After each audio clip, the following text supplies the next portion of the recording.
이번 시간에 공부할 내용입니다.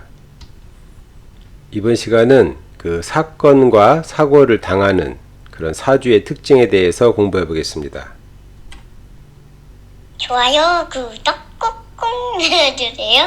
알림 설정 잊지 말고 꾹. 안녕하세요. 내 팔자를 스스로 공부하는 사주 명리학입니다. 오늘은 그 59번째 시간으로 큰 사건이나 사고를 겪는 사주는 어떤 특징이 있는가를 사주 예문을 통해 공부하겠습니다. 우리가 인생을 살아가다 보면 예측할 수 없는 사건과 사고를 많이 만나게 되는데, 이러한 사건과 사고는 사주 명국의 여러 가지 형태로 나타납니다. 그 형태 중 하나가 영순이 금목충 또는 금목원진으로, 이 사주 명국에 영순이 금목충 또는 금목원진이 있는 경우 큰 사건이나 사고를 겪는 경우가 많습니다. 이 사주 명국에 금목충이나 금목원진이 있는 경우 사건 사고가 많은 이유는, 그 오행에서 38목은 그 사람의 신체나 뇌신경 등 육체적, 정신적 건강과 관련이 있는데, 이러한 38목이 충이나 원진으로 충국을 받아 깨지게 되면 그 38목에 해당하는 육친이나 육신의 육체와 정신이 충국을 받아 깨지는 것과 같은데, 그러한 현상이 실생활에서는 사건이나 사고로 나타나기 때문입니다. 그럼 다음 사주를 가지고 한번 공부해 보겠습니다. 1943년 양력 1월 29일 자시생 양둔 대한 중원 구국 곤명입니다. 이모 개축 정의 경자. 먼저 동처를 보면, 동처는 일지 6궁, 세지 9궁, 월지 8궁, 시지 1궁, 중궁입니다. 집안에서 진가원칙에 따른 그 홍국수 실세의 흐름을 먼저 보면, 그 세지 삼목 관요는 그 생각할 곳이 진생처인 월지 이화 부요와 또 그 진극처인 시지 오토 형요, 또 가극처인 일지 십토가 있으니 진가원칙에 따라 진생처인 이화 부요를 생하여 관인상생이 됩니다.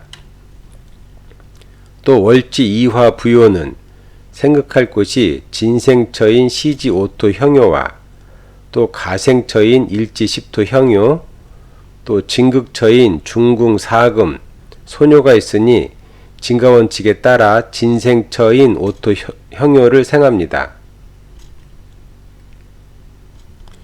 또 시지 오토 형요는 생각할 곳이 진생처인 중궁 사금 소녀만 있으니 사금 소녀를 생하고, 또 일지 십토 형요는 생각할 곳이 마찬가지로 가생처인 중궁 사금 소녀만 있으니 사금 소녀를 생합니다.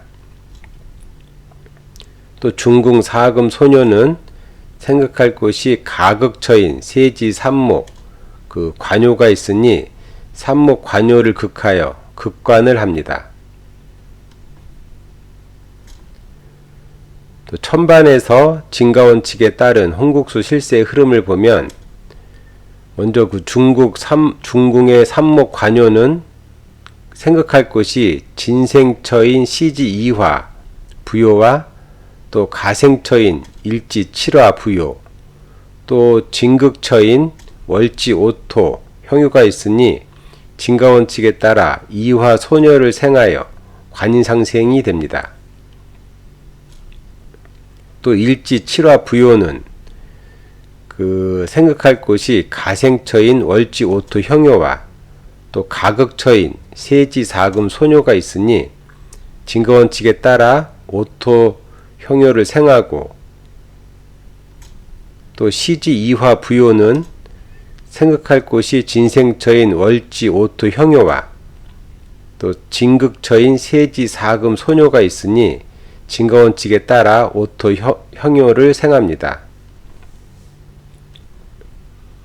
또 월지 오토 형요는 생각할 곳이 진생처인 세지 사금 소녀가 있으니 사금 소녀를 생하고, 또 세지 사금 소녀는 생각할 곳이 가극처인 중국 삼목 관요가 있으니 삼목 관요를 극하여 극관이 됩니다.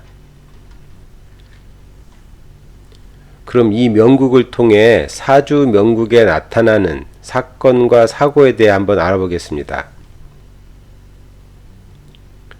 우리가 그 영순이가 금목충 또는 금목원진으로 되어 있는 경우를 먼저 보면은, 먼저 금목충은 영순이가 39, 93, 84, 48로 되어 있는 경우가 금목충이 되고, 영순이 금목충이 되고, 또 금목원진은 89, 98, 34, 43으로 되어 있는 경우가 영순이 금목원진이 되는 경우입니다.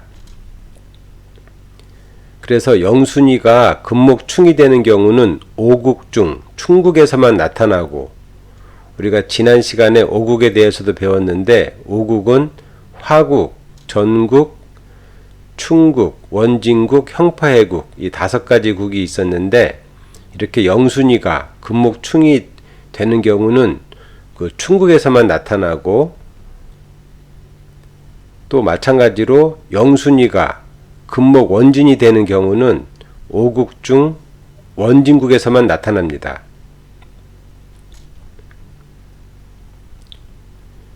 이 명국의 특징은 오국 중 원진국이며, 또 원진국에서도 영순이의 3, 4와 8, 9가 있는 극원진입니다.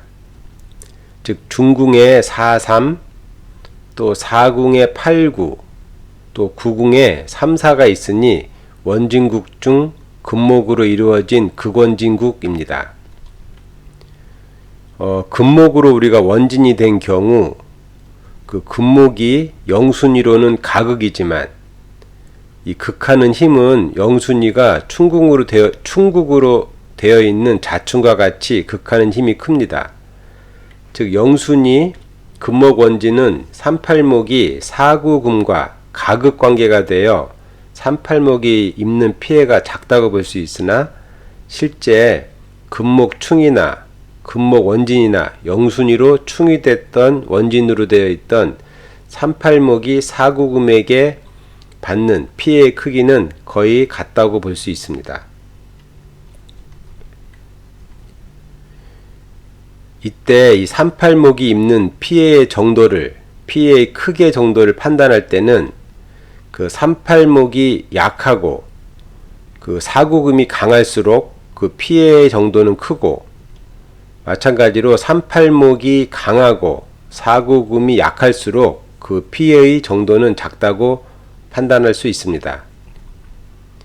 근데 이 명국의 천지반에 있는 38목은 그 모두 XXX가 되어 태학하니 금목원진으로 극을 당하게 되면 그 피해가 크다고 판단할 수 있습니다. 그럼 이 사주에서 유년 그 56세에서 64세 천반 구금을 한번 보겠습니다. 이 천반 구금의 생극관계는 먼저 동처인 중궁 천반 삼목, 또 일궁 천반 이화와 삼이구 삼형이 되고, 다음 영순이 팔목과는 우리가 그 금목 원진이 되며, 또 사궁 팔구는 중궁 사삼과 교충도 됩니다. 즉 이 경우 구금의 실세는 삼형과 교충보다는 영순이 금목 원진으로 작용하는데, 이렇게 구금이 삼형이나 교충이 있어도 그 실세가 영순이 팔목과 금목 원진으로 작용하는 것이 원진국의 특징입니다. 그 비동처가 동처가 돼서 그 삼형이 되는 경우는 그 삼형의 구금은 그 삼목을 형충하는 것이 가장 중요하니까 구금의 실세가 삼목을 형충하게 되어 있지만, 이렇게 원진국으로 영순이가 금목 원진이 되는 경우는 이 구금이 사명이 되더라도 그 실세는 영순위, 그 팔목을 극하는 것이 원진국의 특징입니다. 그래서 이 구금이 영순위 팔목과 금목 원진이 되니 팔목은 구금과는 가극이 되나 원진으로 국이 되니 오히려 그 사팔충이 되는 것과 같은 큰 충국을 당하게 됩니다. 그래서 그 집안 팔목은 그 구금에게는 가극으로 원진이 되지만 실제 팔목이 입는 피해는 충국을 당하는 것만큼 크게 된다고 볼 수 있습니다.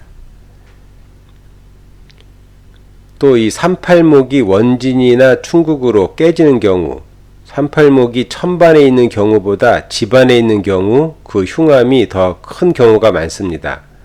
즉 삼팔목을 나무로 비유한다면 삼팔목이 천반에 있으면서 충이나 원진으로 극을 당해 깨지는 경우는 나무의 가지가 부러지는 정도로 생각할 수 있는데, 집안에서 삼팔목이 충이나 원진으로 그 충국을 당해 깨지면은 나무의 기둥이 부러지는 것과 같다고 볼 수 있습니다. 그래서 이 삼팔목은 천반에 있는 경우보다 집안에 있는 경우 충국을 당하면은 그 흉함이 훨씬 더 크다고 판단하시면 됩니다.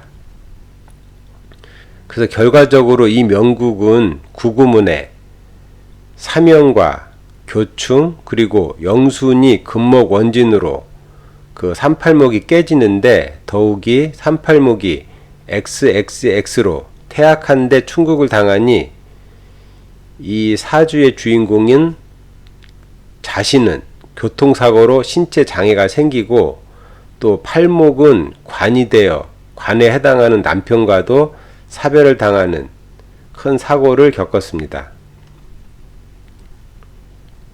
이번 시간에 공부한 내용입니다. 이번 시간은 금목 원진이 되어 사건과 사고를 당한 사주에 대해서 공부하였는데, 이 금목 원진은 영순위가 가극으로 되어 있으나 극하는 힘은 충국과 같으며, 또 금목 원진은 사구금의 실세가 1순위보다는 영순위로 우선 작용한다는 내용을 공부하였습니다. 그럼 이것으로 쉬운 9번째 공부를 마치겠습니다.